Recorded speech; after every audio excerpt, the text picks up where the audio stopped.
ఉన్నట్టుంది. మళ్ళీ మీ దగ్గరికి వస్తా సాగర్ గారు. లింగం యాదవ్ గారు, మీరు చెప్పండి. రాహుల్ గాంధీ గారి జర్నీని మనం ఒకసారి అబ్జర్వ్ చేసినప్పుడు 20 సంవత్సరాల్లో ఆయనలో ఎలాంటి మార్పులు, అంటే పరిణితి చెందారా, లేకపోతే మొదటి నుంచి ఆయన జర్నీని మనం చూసినప్పుడు మీకు ఎలాంటి మార్పులు కనిపిస్తున్నాయి? ముందుగా మైక్ టీవీ ప్రేక్షకులకు, మరి అదేవిధంగా మీకు కో ప్యానలిస్టులు అందరూ కూడా నమస్కారం అండి. డెఫినెట్గా అండి, రాహుల్ గాంధీ గారు మొదటిసారిగా 2004లో కాంటెస్ట్ చేశారు పార్లమెంటుకు. సో అప్పటి నుంచి ఆయన ఈ దేశంలో జరుగుతున్నటువంటి పరిస్థితులకు అనుగుణంగా ఈ దేశాన్ని ఒక ప్రపంచంలోనే ఒక గొప్ప దేశంగా తీర్చిదిద్దాలి, ఒక యువతకు అవకాశాలు ఇవ్వాలి, అదేవిధంగా ఈ దేశంలో ఉన్నటువంటి మెజార్టీ ప్రజలైనటువంటి అణగారిన వర్గాలకు కూడా ప్రభుత్వంలో భాగస్వామ్యం, పార్టీలో ప్రభుత్వంలో భాగస్వామ్యం చేయాలనే ఆలోచనతోటి ఎంతోమంది యువకులను కూడా ప్రోత్సహించినటువంటి నాయకుడు రాహుల్ గాంధీ గారు. అయితే మనం గత 10 ఏళ్ళుగా 2014 నుంచి అంతకుముందు రాహుల్ గాంధీ గారు ప్రధానమంత్రి అవకాశం వచ్చినా కూడా, అంటే ఇంకా కూడా, ఎందుకంటే అప్పుడు ప్రధానిగా ఉన్నటువంటి మన్మోహన్ సింగ్ గారు చాలా చక్కగా పరిపాలిస్తున్నారు, ఒక ఎకనామిక్స్టు, ఆయన ఆధ్వర్యంలోనే ఈ దేశం అప్పుడు నడవాలి, ముందుకెళ్లాలని అవకాశం వచ్చినా కూడా ప్రధానమంత్రి ఇప్పుడు వద్దు అని తిరస్కరించినటువంటి వ్యక్తి రాహుల్ గాంధీ గారు. అదేవిధంగా 2014 నుంచి బీజేపీ నరేంద్ర మోడీ ఆధ్వర్యంలో ఎప్పుడైతే బీజేపీ కేంద్రంలో అధికారంకి వచ్చిందో, ఇవాళ 2014లో కాంగ్రెస్ పార్టీకి కనీసం ప్రతిపక్ష హోదా రాలేదని, సీట్లు కూడా రాలేదని, ఆనాడు ప్రతిపక్ష హోదా కూడా ఇవ్వకుండా చేసినటువంటి వ్యక్తులు బీజేపీ ప్రధానమంత్రి ఉన్నటువంటి నరేంద్ర మోడీ. అదేవిధంగా రావడానికి మినిమం 10% ఆఫ్ ది సీట్స్ రావాల్సి, నేను అదే చెప్తున్నా, ఆ రోజు రాలే, అయినా కూడా 10 ఏళ్ళు, అదేవిధంగా 2019లో కూడా మాకు ప్రతిపక్ష హోదా సీట్లు రాలేదు, అయినా కూడా అంటే ఒక ట్రెడిషన్ ఉంటుంది అన్నమాట. ఒక ట్రెడిషన్ ఏంటంటే పార్లమెంటరీ సంప్రదాయాలు, పార్లమెంటరీస్, ఎందుకంటే ప్రతిదీ కాన్స్టిట్యూషన్లో ఉండదు, కొన్ని మనం కన్వెన్షన్స్ అంటాం. అంటే మనం పార్లమెంటు సంప్రదాయాలు ఎక్కడి నుంచి తీసుకుంటే బ్రిటిష్ నుంచి, అదేవిధంగా భారత పార్లమెంట్లోనే కొన్ని సంప్రదాయాలు నెలకొల్పబడింది. సో ఆ విధంగా మనం ప్రతిపక్ష సీట్లు పార్టీకి రాలేకపోయినా కూడా ప్రతిపక్ష హోదా ఇవ్వవలసిన అవసరం ఉండేది, కానీ నరేంద్ర మోడీ గారు, బీజేపీ గారు వాళ్ళు ఇవ్వలేదు. అయినా కూడా మేము ఎక్కడగలం. అయితే 10 ఏళ్ళుగా కాంగ్రెస్ పార్టీ లేదు, అసలు రాహుల్ గాంధీ గారు అసలు ఆయనే లీడర్గా అనర్హుడు, ఇక కొన్ని మాటలు కూడా బీజేపీ వాళ్ళు చాలా మాట్లాడారు. భారతదేశంలో అత్యంత ట్రోలింగ్ అయిన వ్యక్తి అంటే నేను అదే చెప్తున్నా, అంటే వాళ్ళు చాలా మాటలు కూడా మాట్లాడారు, ఇప్పుడు ఆ మాటలు కూడా అవసరం లేదు. అయితే ఆయన తనకు తాను నిరూపించుకోవాలి. ఈ పార్లమెంట్ ఎక్కడైతే బీజేపీ వాళ్ళు అవమానించారు, ఈ దేశ ప్రజల కోసం ఎన్ని అవమానాలైనా భరిస్తా, అందుకే ఆయన ఒక గొప్ప యాత్ర చేశారు, కన్యాకుమారి నుంచి కశ్మీర్ వరకు. బహుశా మీరు చూడండి, స్వాతంత్రానంతరం అంటే పోస్ట్ ఇండిపెండెన్స్ తర్వాత ఏ వ్యక్తి కూడా ఇంత లాంగ్ జర్నీ చేసినటువంటి వ్యక్తి చరిత్రలో లేరు. Post independence I'm talking about. అదేవిధంగా మణిపూర్ నుంచి ముంబై వరకు, అంటే మొత్తంగా దాదాపు 10,000 కిలోమీటర్ అటు ఇటుగా దేశవ్యాప్తంగా యాత్ర చేశారు.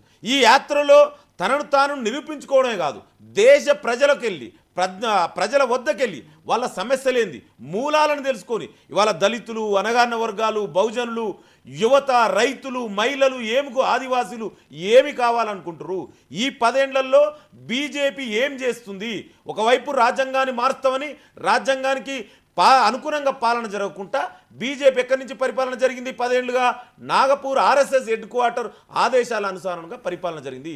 ఆ విధంగా ఉండొద్దు, ఒక ప్రజాస్వామ్యబద్ధంగా పాలన జరగాలి. ఇవాళ డాక్టర్ బాబాసాహెబ్ అంబేద్కర్ రాసిన రాజ్యాంగానికి అనుగుణంగా పాలన జరగాలని దేశవ్యాప్తంగా ప్రజలకు వివరించారు. కాంగ్రెస్ పార్టీ లేదనుకున్న వ్యక్తులకు ఇవాళ కాంగ్రెస్ పార్టీ ఇండియా అలయన్స్ ఒక ప్రధాన ప్రతిపక్షంగా ఇవాళ దాదాపు 400 బార్ 400 సీట్లు అన్నారు, వాళ్ళకే కనీసం లాస్ట్ టైంకి వచ్చిన 303 సీట్లు కూడా కాకుండా 260 సీట్లకు వచ్చారు. అంటే నేను ఏమంటున్నా అంటే, ఇవాళ రాహుల్ గాంధీ గారు తనకు తానుగా నిరూపించుకోవడం కాదు, ఈ దేశ ప్రజల్లో కాంగ్రెస్ పార్టీ అంటేనే ఈ దేశంలో ఉన్నటువంటి ప్రజల్లో డిఎన్ఏలో భాగము, ఈ దేశంలో మూల అస్తిత్వం అయినటువంటి భిన్నత్వంలో ఏకత్వానికి, ఒక సెక్యులరిజానికి కాంగ్రెస్ పార్టీ ప్రతిరూపము. అట్లాంటి కాంగ్రెస్ పార్టీ లేదనుకున్న మోడీకి ఇవాళ కాంగ్రెస్ పార్టీ సత్తా ఏందో అనేది ఇవాళ నిరూపించడం జరిగింది. అందుకే ఇవాళ రాహుల్ గాంధీ గారు కూడా లీడర్ ఆఫ్ ఆపోజిషన్ కూడా. అంటే ఇవాళ 10 ఏళ్ళుగా మీరు ఆ సీట్లు రాలేదన్న వంకతోడు మీరు ఇవ్వలే, అయినా కూడా ఇవాళ కాంగ్రెస్ పార్టీ సొంతగా 100 సీట్లు తీసుకొని ఇండియా బ్లాక్ అలయన్స్ ఇవాళ ఒక అంటే ప్రజాస్వామ్యం, మన జనరల్ ప్రజాస్వామ్యం, పార్లమెంటరీ ప్రజాస్వామ్యంలో ప్రతిపక్షం పాలకపక్షం 2 భాగస్వాములు. ఏ ఒక్కటి కూడా సరిగా పనిచేయకపోయినా ఆ ప్రభుత్వం నడవదు. అయితే బీజేపీ వాళ్ళు ప్రతిపక్షాన్ని లేకుండానే చేయాలనుకున్నారు. ఇవాళ అదే ప్రతిపక్షం ద్వారా ఇవాళ వాళ్ళు ఏమన్నారు, మోడీ 3.0, ఇది మోడీ 3.0 కాదు, నితీష్ కుమారు చంద్రబాబు నాయుడు N+N = మోడీ. అంటే ఇది ఇప్పుడు 3.0, అందుకే ఇది 3.0నా కాదా అనేది చంద్రబాబు నాయుడు చెప్తారు. ఎందుకంటే వాళ్ళు గతంలో తీసుకున్న నిర్ణయాలు ఏంది, ఇప్పుడేంది. అయితే ఇప్పటికైనా ప్రధానమంత్రి గారు గుర్తించి ఇప్పటికైనా ప్రజాస్వామ్యంలో ప్రతిపక్షాన్ని కూడా కలుపుకొని ఏ విధంగా చర్చలు జరగాలి. ఎందుకంటే గత 10 ఏళ్లలో మీరు చూసారు, చాలా సీనియర్ జర్నలిస్టు, 2014 ముందు ఏ విధంగా పార్లమెంట్ చర్చలు జరిగేది, 2014 నుంచి 19 వరకు ఎక్కడ చర్చలు జరిగినాయి. మీరు ఒక ఉదాహరణ కూడా చెప్తా. అంటే స్పీకర్ ఎలక్షన్లో పాటు ఇప్పుడున్న ఎలక్ట్ అయినటువంటి ఓం బిర్లా గారు గతంలో కూడా 19 నుంచి కూడా స్పీకర్ ఉన్నారు. ఒక ప్రతిపక్ష నాయకుడిని స్పీకర్ విషయం మళ్ళీ అంటే ఏ విధంగా ఒకటి చెప్తా, ఏ విధంగా కనీసం అక్కడ చర్చలు జరగలేదంటునండి. పాలన ఎట్లా జరుగుతుందండి? పాలన జనరల్లో ప్రజాస్వామ్యంలో democracy how is it will work by debate and discussions. ఆ డిస్కషన్ 10 ఏళ్ళుగా మిస్ అయినాయి. ఇవాళ మాకు హోప్ ఉంది. ఎందుకంటే ఇవాళ రాహుల్ గాంధీ గారు ఒక బాధ్యతాయుతమైనటువంటి ప్రతిపక్ష నాయకుడుగా ఇవాళ ఉన్నాడు. డెఫినెట్ ఇవాళ మీరు చూసారు ఆయన స్పీచే ఇవాళ చాలా స్పష్టం చేస్తుంది. అంటే భారత పార్లమెంట్లో రాబోయే రోజులలో పాలకపక్షం ప్రతిపక్షం 2 కలిసి పనిచేయవలసిన అవసరం ఉంది. దాన్ని బీజేపీ ప్రధానంగా ప్రధానమంత్రి గుర్తించాలనేది ఇవాళ రాహుల్ గాంధీ గారు చాలా స్పష్టంగా చెప్పారు. Thank you. వేణుగోపాల్ గారు మీరు చెప్పండి, రాహుల్ గాంధీ జర్నీని బీజేపీ ఎలా చూస్తుంది? 20 సంవత్సరాలు అంటే ఆయన వారసత్వ రాజకీయాల నుంచి వచ్చినవాడు లేదు, ఆయన పనికిరాడు, ఆయన మీరు అనేక ఆయన మీద అభియోగాలు వేస్తూ వచ్చారు. ఈరోజు ఆయన 20 పార్టీలని కలుపుకొని అందరూ యాక్సెప్టెన్స్ తీసుకొని అపోజిషన్ లీడర్గా మీ ముందు కూర్చొని ఉన్నాడు. అందరికీ నమస్కారం. ముఖ్యంగా ప్రేక్షకులకి అదేవిధంగా కో ప్యానలిస్ట్కి శుభ సాయంత్రం. మీరు చెప్పినటువంటి అపోజిషన్ లీడర్ ఏదైతే ప్రతిపక్ష నాయకుని హోదా సంబంధితటువంటి విషయాల్లో దాదాపు 10 సంవత్సరాల తర్వాత ఈరోజు మన అపోజిషన్ లీడర్ అయినటువంటి రాహుల్ గాంధీకి ఈరోజు ఒక ప్రతిపక్ష నాయకుడు హోదా జరిగింది. దానికి కూడా మంచి అలవెన్స్లు కూడా ఉన్నాయి. క్యాబినెట్ హోదా ఉంటుంది, 3,30,000 రూపాయల జీతం ఉంటుంది. అదేవిధంగా అన్ని రకాలైనటువంటి రకరకాల ఉంటాయి. సరే నేనేమంటున్నానంటే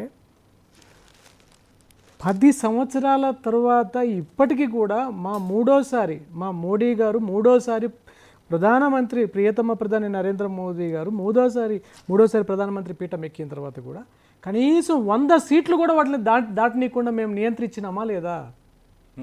99 సీట్లకే వాళ్ళని మేము పరిమితం చేసినామా లేదా? అంటే రాహుల్ గాంధీ చరిష్మా భారతదేశంలో లేదా అంటారు. నేను అదే చెప్తున్నాను, చరిష్మా ఉందా లేదా అనేది వాళ్ళ ఆత్మవిమర్శ చేసుకోవాలి. వాళ్ళు అంతర్మథనం చేసుకోవాలి.